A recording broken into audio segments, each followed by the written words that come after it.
Welcome, Seeker, to the peculiar Mercurial shape of love. What am I doing here? Why am I being a smartass? Well, that's my shape. I didn't say it was the shape of love. I just said that's my shape. We all have shapes, right?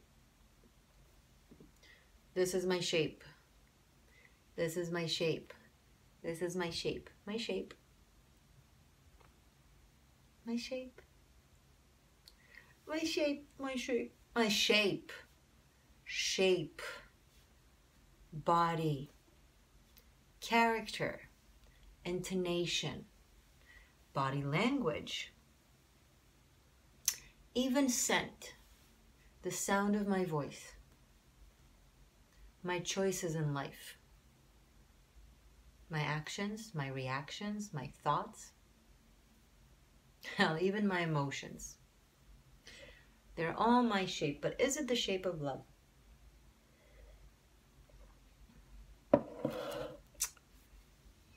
Why do so many of us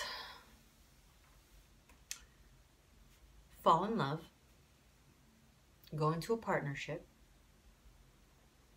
and we are certain this is the perfect guy, this is the perfect girl. And then after a while of being in the perfect relationship, we find out that we're not happy.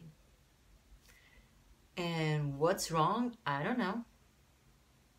Everything is fine with his shape. The shape of his nose, and the shape of his clothes, and the shape of his job, and the shape of his family, and the shape of his mind, and the shape of his culture, and the shape of his status, and the shape of his bank account, and the shape, and the shape, and the shape. Now, don't get me wrong. I am not shading any shapes. But what I'm trying to say here is that the costume that we wear,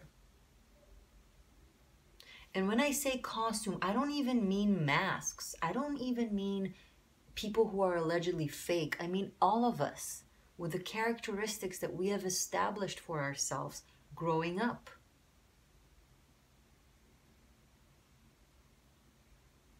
We try to find love in them. We try to figure out the mechanism.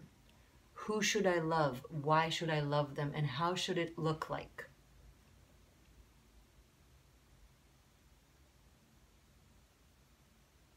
So two people meet,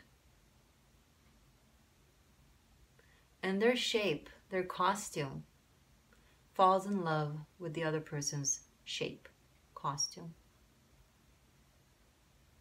And these costumes get along super well. You know, like characters in a play that are in love.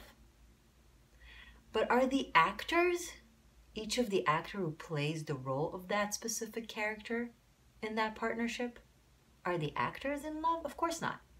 Well, maybe, if they're lucky. But most likely, they were just hired to play the role of a character who's in love with this character, who is played by someone who was hired to play that role. But then the actors get off the stage, take off their costumes, and are they in love?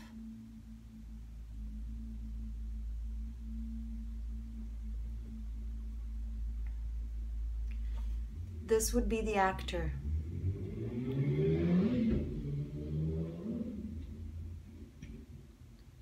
This would be the character. This would be the soul. This would be the person. This is Mercury. So Mercury seeks Mercury. Same seeks same. Same matter will naturally be drawn to the same matter. What happens if Mercury gets split into two little puddles. Well, if it's still around and there's nothing separating between them, it will just naturally be drawn back to each other and become one. Back to one, right? But what if right after the split, this one put on a costume? This one put on a costume. This soul was split in two, divided in two. Each of these parts put on a shape. Hi, I am me.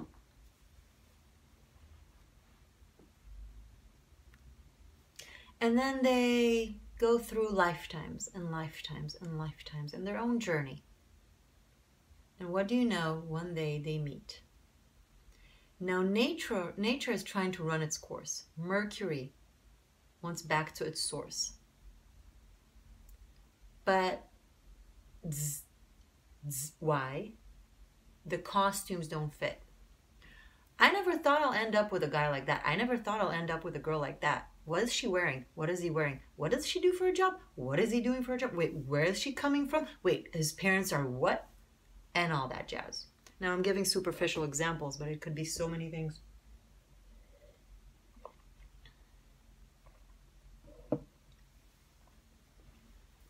The way for soulmates to unite, the way for twin flames to unite, whatever.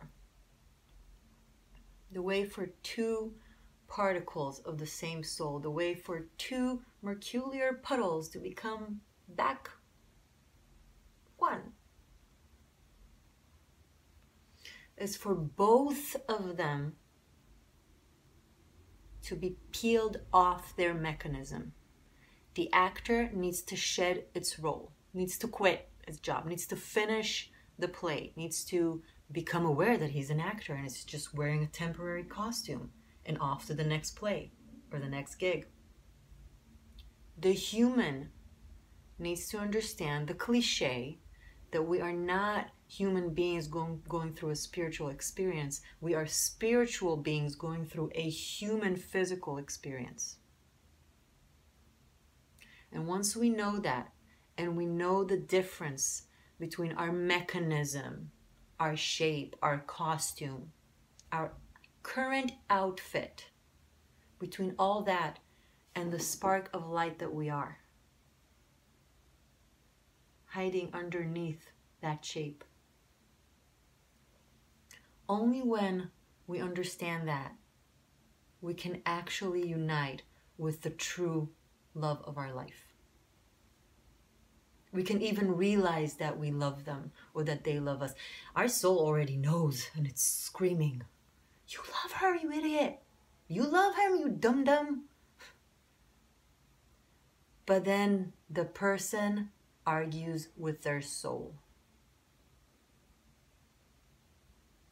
But it's not what I thought. It's not what I planned. It doesn't fit my status. It doesn't fit my personality. It doesn't fit whatever.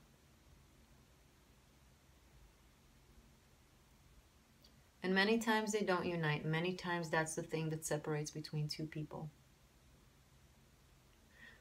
But then sometimes one little Mercury managed to crawl and peek outside of its walls, of the costume.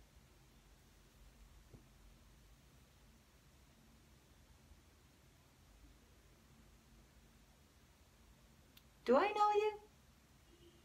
I didn't see you when I was here.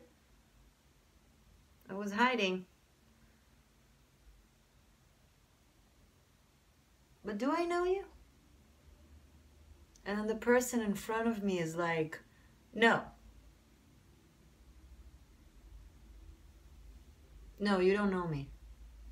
Why would you think you know me? Look at how you're dressed. Look at how you talk. Look at where you come from. And then you're like, wait, but I just realized that's not really me. And your costume, that's not really you. It's just our shape. This is me.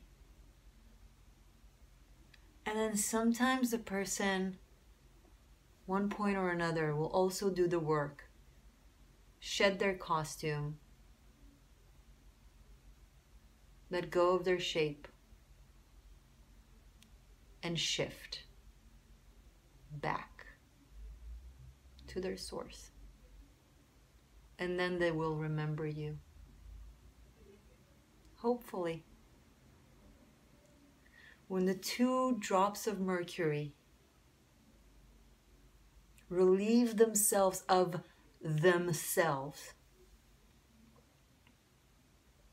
and become the source of their existence, they'll recognize each other.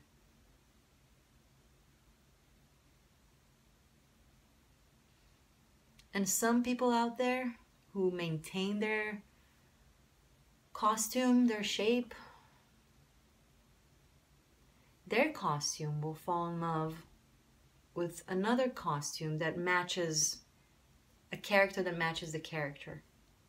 But the actors that are hiding underneath these characters, the soul, the heart, their truth, will never be satisfied because they will know something is missing. But they won't listen to it. Or they'll get a divorce and then find another similar, just with a different name, type of costume to match their costume. And they will continue this cycle until they'll break through it. Until they'll break through it. And that's when true love can come in.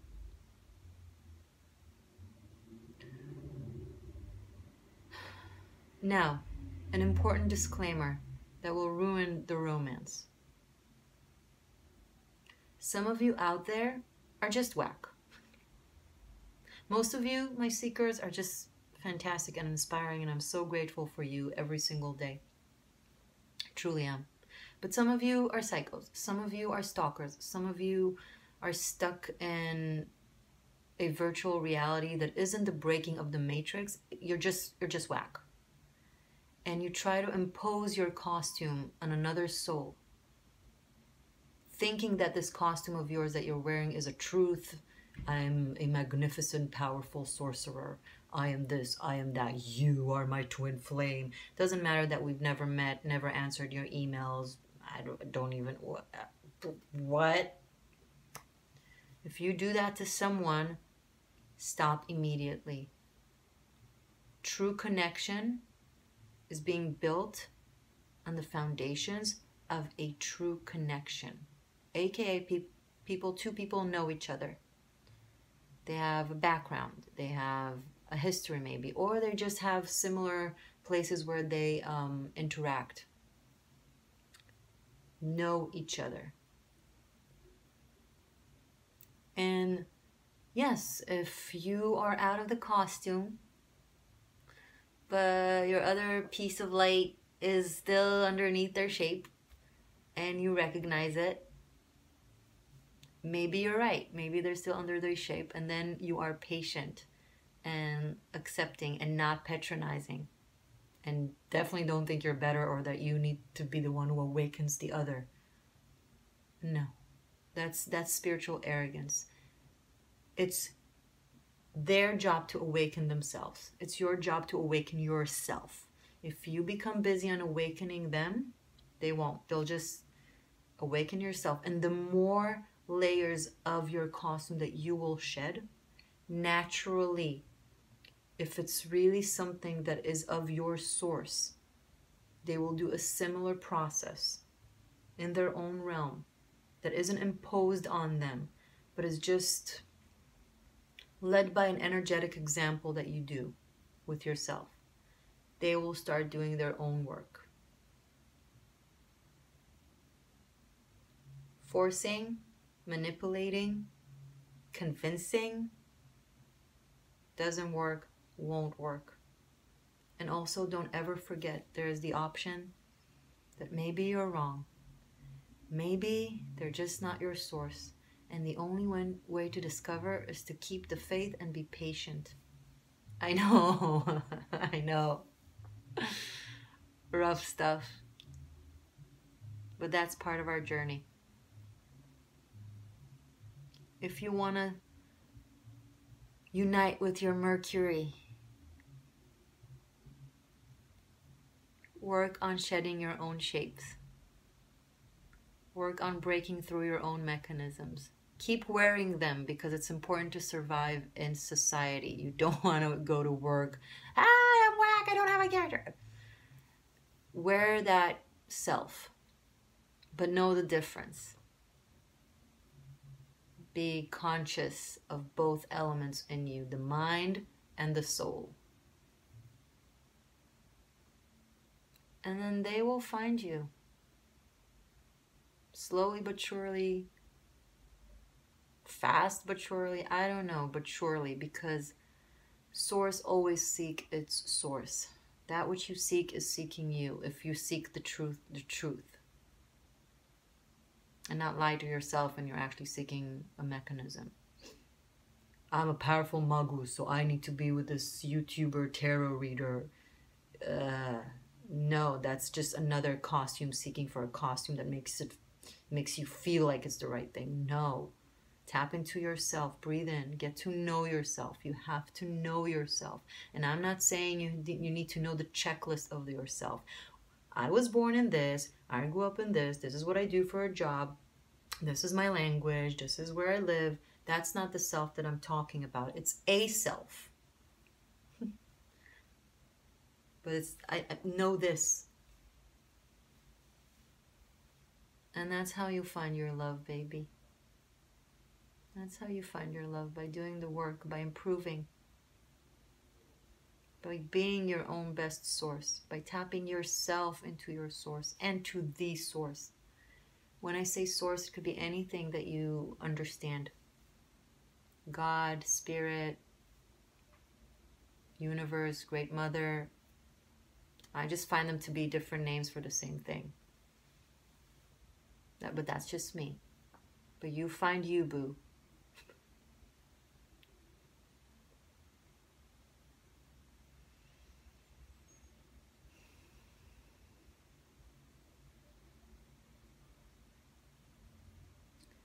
I think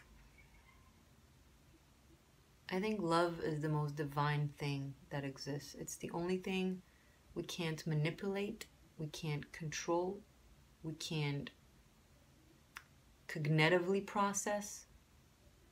It's the only thing that is given to us in this experience that is completely outside of the mechanism, that is completely pure. Which is why I don't believe in love spells. I just know that it's impossible.